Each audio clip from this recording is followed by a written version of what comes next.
आज हम देखते हैं पेज नंबर 77 एडवांटेजेस चल रहे थे प्रोडक्ट डाइवर्सिफिकेशन के।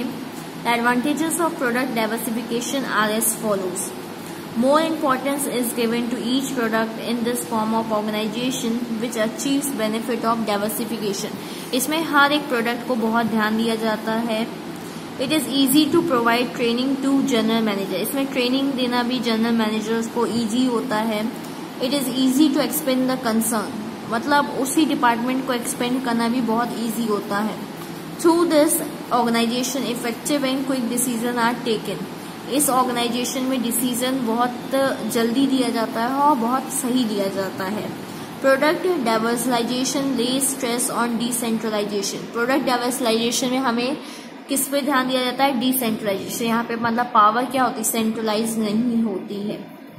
Disadvantage in this organization, the activity of the coordination becomes complex. इसमें coordination easily maintain नहीं किया जाता है।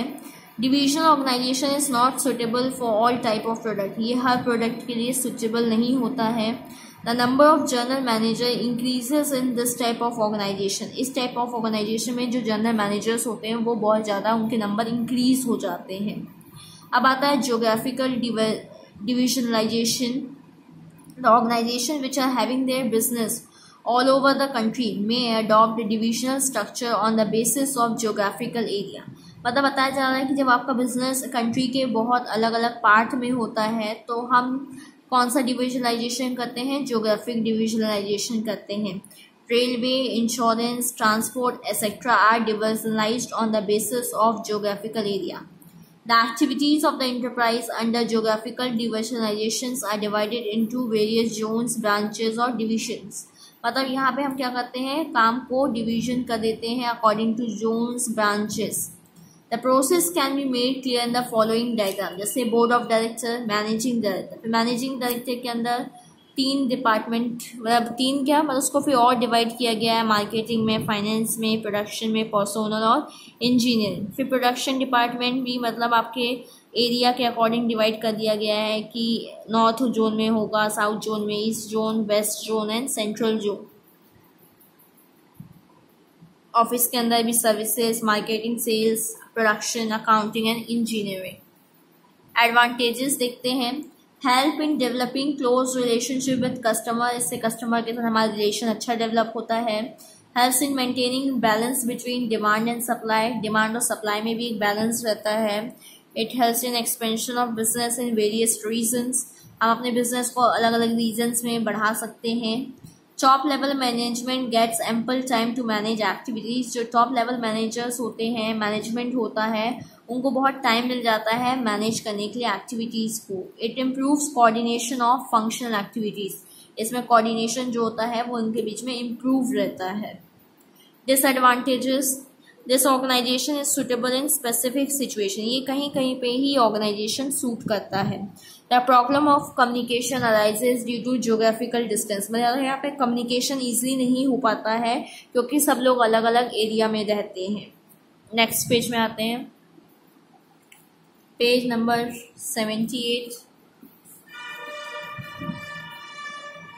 जो the organisation based on geographical area sometime causes losses at local level. मतलब अलग अलग एरिया में होने के कारण उनको लॉसेस होता है क्योंकि आसपास के कंडीशंस के कारण। Divisionalisation on the other basis. Organization divisionalization is generally done on two bases. It can be divisionalized on other bases depending on the taste of customer, process of production, time and shifts. But these form of organizations are not popular. मतलब mainly दो ही होते हैं, लेकिन अगर आपको और करना हो according to taste, process of production, time के हिसाब से, shift के हिसाब से, तो आप उसको और divide कर सकते हैं।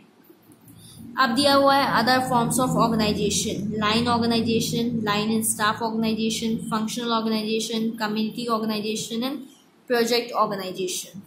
Line organisation, line structure consist of the direct vertical relationship which connect the position and task of each level with those above and below. The line is the chain of command that extends from board of directors through various delegations and the redelegation of authority and responsibility to where the primary activities of the company are perform. मतलब इसमें क्या ज़्यादा है, इसमें एक type का relationship होता है वर्टिकल, मतलब यहाँ से सीधे ये यहाँ तक आएगा। मतलब यहाँ पे आप रिस्पॉन्सिबिलिटी दी जाती है, अथॉरिटी पावर दिया जाता है काम करने के लिए, इंस्ट्रक्शन ऊपर से नीचे आता है। लेकिन अगर नीचे वाले को कुछ प्रॉब्लम है तो वो ऊपर वाले से शेयर कर सकता है, सजेशन ले सकता है, अपनी प्रॉब्लम बता सकता है। तो लाइन रिलेशनशिप इस टाइप की होती है। कैरेक्टरिस्टिक क्या होती है लाइन ऑर्गेनाइजेशन की? The orders flows from top to bottom in downward direction. मतलब जो ऑर्डर होते हैं, इंस्ट्रक्शंस होते हैं, वो कहाँ जाते हैं? टॉप से बॉटम में जाते हैं। Orders are passed by as officers. Officer जो हेड होते हैं वो ऑर्डर्स देते हैं।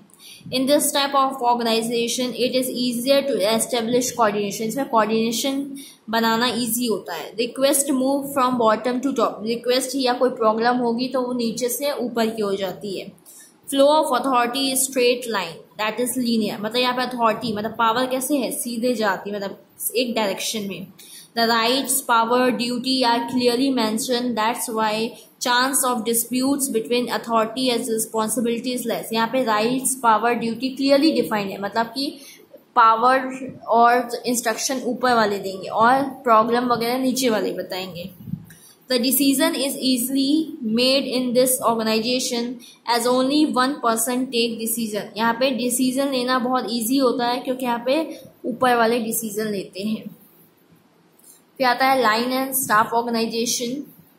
The line is the chain of command that extends from board of directors through the various delegation and re-delegation of authority and responsibility to the point where primary activities of the company are performed। इसमें भी यही होता है कि जो हम command होता है, रिस्पॉन्सिबिलिटी दी जाती है, पावर दी जाती है, वो टॉप डिपार्टमेंट को दी जाती है और काम जो होता है वो डाउन वाली डिपार्टमेंट करते हैं। Line department are those they are directly engaged in producing, selling the goods or serving, and staff organization which provide advice or service to the line। इसमें यही बताया जा रहा है जो लाइन डिपार्टमेंट होती है वहाँ पे काम होता है, जैसे प्रोडक्शन हो गया, सेल हो गया, सर्विसेज देना ऑफ गुड्स एंड सर्विसेज। लेकिन जो स्टाफ होता है वहाँ पे एडवाइस भी दी जाती है, सर्विस भी दी जाती है।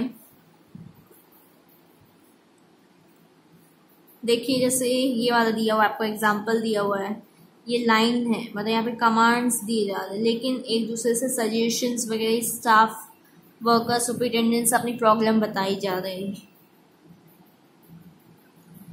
देखिए इसमें एडवांटेजेस क्या दिया हुआ है। Every member of the organisation knows his responsibility and duty. यहाँ पे जितने भी लोग होते हैं सबको अपनी रिस्पॉन्सिबिलिटी और ड्यूटी पता होती है। There is strong discipline because the subordinates know their rights and control area। यहाँ पे एक strong discipline होता है क्योंकि subordinates को पता होता है कि उनको कितने rights दिए गए हैं, कैसे control करना है। In this type of organization, adjustment can be made according to the needs, that is there is flexibility। यहाँ पे changes जैसे ज़रूरत होती है वैसे लाया जाता है। The subordinates cannot run away from their duties because they are not able to put their responsibilities on others। मतलब जो सबॉर्डिनेट्स हैं वो अपने काम से हट नहीं सकते हैं, किसी और को अपनी काम नहीं दे सकते हैं। अब आता है functional organisation. Taylor has suggested functional organisation system. This organization is also called as 8 boss scheme, that are gang boss, speed boss, repair boss, inspector, subdisciplinary, routine clerk, instruction card clerk, time and cost clerk. ये Taylor के द्वारा दिया गया है और इसको 8 part में divide किया गया है, ये आपको शो किया गया है। Functional organisation is that which system in which managerial works are divided in such a manner that every person under the sub inspector has to do minimum work possible. मतलब सबको काम करना पड़ता है। Characteristics of some functional organisation दिया हुआ है। It ensures a greatest division of labour and enables the concern to take advantages of specialisation of function. यहाँ पे काम को अच्छी तरीके से प्रॉपरली डिवाइड किया जाता है कि जिससे काम में स्पेशलाइजेशन मिल सके। It makes for highest degree of efficiency as a worker and others have to perform a limited number of operation. मतलब एक तरीके से आप जब रोज काम करोगे तो आप उस चीज़ में अच्छे हो सकोगे, तो आपका सामान बचेगा, टाइम भी बचेगा। It ensure separation of mental and manual function, यहाँ पे मेंटल काम को और मैनुअल काम को अलग कर दिया गया है। It facilitates mass production through specialisation and standardisation, इसमें मास प्रोडक्शन मतलब ज़्यादा से ज़्यादा सामान बनाने में ध्यान दिया जाता है। अब आता है community organisation. Community organisation is that system in which specific group is form to perform some administrative work. यहाँ पे कम्युनिटी वर्क में क्या होता है, एक ग्रुप बनाया जाता है जिससे क्या हो सके, एक एडमिनिस्ट्रेटिव वर्क हो सके। Community is as per Urwick, community is a group of person. Community क्या होता है, ग्रुप ऑफ पर्सन होता है। They are allotted some function in this condition that they will perform the functions collectively, मतलब उनको कुछ काम दिया जाता है और काम क्या होता है, सब एक दूसरे पे डिपेंडेंट होता है। नेक्स्ट पेज में आते हैं, page number 80, characteristics of community organisation. To increase cooperation, यहाँ पे कॉपरेशन ज़्यादा रहता है। इफेक्टिव डिसीजन सही लिया जाता है। एम्फेसिस ऑन ग्रुप एक्शन, क्योंकि एक दूसरे पर सब डिपेंडेंट होता है, इसलिए ग्रुप वर्क को ज़्यादा ध्यान दिया जाता है। It is based on democracy पे बेस्ड होता है। The extent of authority is well defined, यहाँ पे अथॉरिटी भी, पावर्स भी अच्छी से सबको डिस्ट्रीब्यूट होते हैं। Project organization is that structure of organization in which a task force is constituted for any specific production or service, मतलब इसमें एक ग्रुप बनाया जाता है, एक स्पेसिफिक काम के लिए बनाया जाता है। Such organization is functional in nature and not advisory, ये काम पे डिपेंडेंट होता है, ये एडवाइजरी ऑर्गेनाइजेशन नहीं होता है। It is an ad hoc arrangement, no sooner the project is complete it is automatically dissolved, जैसे प्रोजेक्ट या वर्क कंप्लीट हो जाता है ये डिसॉल्व हो जाता है। This system is adopted to perform any specific project, एक स्पेसिफिक काम करने के लिए बनाया जाता है। After the completion of project its existence end, जैसे वो काम खत्म हुआ आप अलग अलग सबको अलग अलग हो जाते हैं। Working team is constituted with persons of special ability, यहाँ पे जो काम एक ग्रुप बनाया जाता है उसमें स्पेशल पर्सन को ही रखा जाता है। This organization is of temporary nature, ये ऑर्गेनाइजेशन टेम्परेरी नेचर का होता है।